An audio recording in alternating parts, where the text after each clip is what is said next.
Né en Italie à la Renaissance, le ballet raconte une histoire par la danse et la musique. Il s'est fortement développé à la cour du roi Louis XIV qui était passionné par la danse. L'orchestre ou les musiciens accompagnent les danseurs depuis la fosse d'orchestre située sous la scène sur laquelle évoluent les danseurs.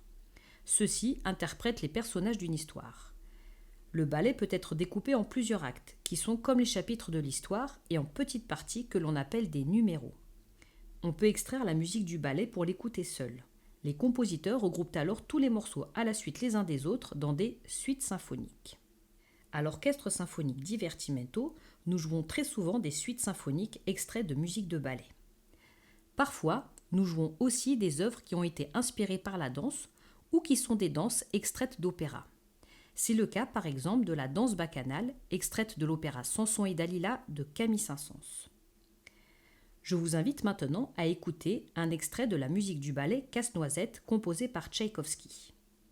L'histoire s'inspire de la version d'Alexandre Dumas d'un conte de Ernst Hoffmann intitulé Casse-Noisette et le roi des souris.